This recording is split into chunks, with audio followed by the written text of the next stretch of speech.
ఒక పని మీద బయలుదేరినప్పుడు, ఒక కార్యం మీద బయలుదేరినప్పుడు ఆ కార్యం పూర్తయిపోయేంత వరకు దాని మీద దృష్టి తప్ప ఏ ఇతరమైన ఆకర్షణీయమైన వస్తువుల వైపు దృష్టి సారించకుండా నిలబడగలిగిన వాడెవరో వాడే విజయాన్ని సాధించగలడు.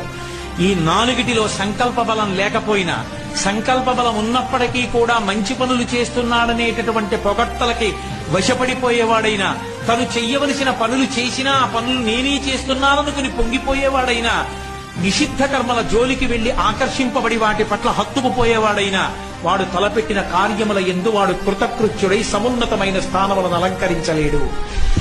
ఆఖరికి ఒక పిల్లవాడు గొప్పవాడు కావాలన్నా ఇదే నియమం, ఒక పరిపాలకుడు గొప్పవాడు కావాలంటే ఇదే నియమం, ఒక కవి గొప్పవాడు కావాలంటే అదే నియమం, ఒక చిత్రకారుడు మంచి బొమ్మ గీయాలంటే అదే నియమం. ఎవడు ఏ పనిలో కృతకృత్యుడు కావాలన్నా ఈ నాలుగే ఉండాలి. ధృతి, హృష్టి, మతి, దాక్ష్యం, సకర్మసు నసీదతి. ఈ నాలుగున్నవాడు తన కర్మల యందు చెడడు, వాడు కాడు.